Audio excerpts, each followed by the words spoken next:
Hey, Darren Campbell with Confident Home Solutions, licensed general contractor, remodeler in North Carolina. Makita Drywall saw. Well, I don't know what they consider it, but you know what? We're going to call it a drywall saw. We're going to talk about it. We've had this for, well, we ordered it literally before it came to the US. Before it hit here, we put our order in for one. So we've had it for as long as the states have had it. We're going to give you an honest opinion of what we think of this compared to DeWALT's very successful multi-tool. We're going to tell you what blade we prefer in it, and we're going to tell you why we switched from Makita's case that came with this in this video. Stick around. So, having both of these tools at your access, which one would you choose? Well, if you're asking me, it's not as simple as that. The capabilities of this, you typically would set it up for 1/2 inch. Now this saw, when I do it, call it a saw, it oscillates in there. Now you can set the depth, and we have it set at 1/2 inch most of the time, sometimes maybe just underneath. Now, one of the benefits of that is with this being set at 1/2 inch or less, that's primarily what we're cutting, we don't have to worry about electrical, plumbing, anything inside there. And you say, well, if you're not fully cutting through, I'm talking about just a hair underneath 1/2 inch. Then you go in there and just hit it with a utility knife or what have you to finish that last cut. But it is that precise. You can set it almost right at a 1/2 inch. If you're going to be cutting 5/8 drywall, you're going to have to change the depth of cut with an Allen wrench. The multi-tool, I don't have to tell you, these are getting so well known. Almost every company makes them. I will tell you, we only have experience running 3 brands. This is without our favorite multi-tool. And talking to other contractors that run other brands, and that we've let them use our DeWALT multi-tools, they all prefer this. They prefer the quick connect on the tool head. They all say that that's far better than the other companies, and they say it's smoother.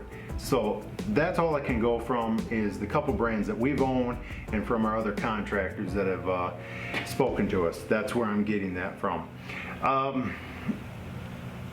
Alright, so you know what? I do want to cover this right here. This is a Dremel blade. It's called a pipe and 2x4 blade, and that thing is about 2 inches or just there more. This is an outstanding multi-tool blade.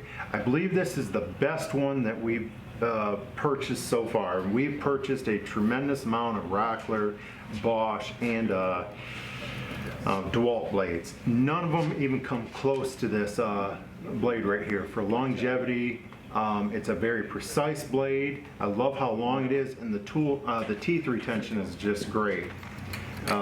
It's performed very well for us, and you have 2 different mounting positions, so that actually would your depth, it would adjust some of your depth, plus that would change how much oscillating. Well, let me see, is that considered oscillating too? I'm not sure. What are the pros and the cons between these two? The pros are with the as far as corners, let's just talk about corners. When you go into a corner, you are going to be limited as far as how much are we? We are about 1.25 inches or so from the edge of the blade over, and there is a learning curve as far as knowing where to plunge cut this into it. Now, so that's definitely a con with the Makita. As far as the learning curve and the offset. This right here, you can go right up to a wall, cut against a wall with this.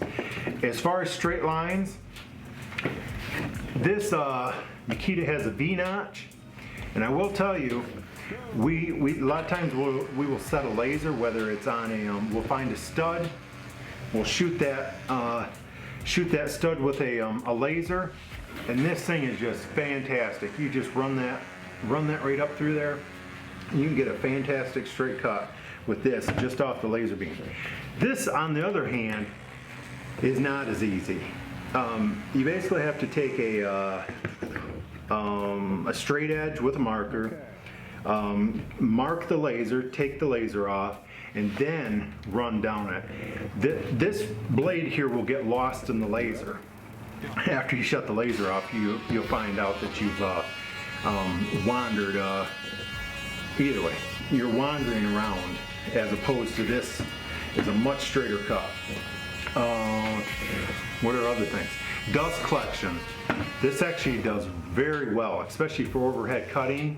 I actually have this taped up because you can hook a vacuum up there. It's no need. This has a removable dust collection, whatever, thingy bob, and it does quite well with capturing the dust and keeping it out of your eyes. This right here, good luck. All and everything's being shot right towards your face with this thing. The blades, this is definitely a proprietary blade. Amazon, Acme, I would say Amazon. They seem to get them to us pretty fast. Plaster. Let's go back to this one. The Makita's superior in plaster. Even with that tip, we've cut way considerable more drywall that's been plaster covered as compared to how slow this is. Of course, you have to switch the tip on that to go anywhere. This one right here, it will eat the teeth right off, but you will still keep cutting. This one here, you're just done. It just won't go through. So what's your final thoughts on it? It's a multi-tool. Plywood, drywall, anything. Drywall saw. I think that's probably pretty accurate. You're just buying this for drywall plaster. Okay, let's say we were starting a job and you said, okay, we got to cut some drywall. Which one am I going to go for? I'm definitely going for this one. I'm not going to go for that one. Who do you think the intended person for that is?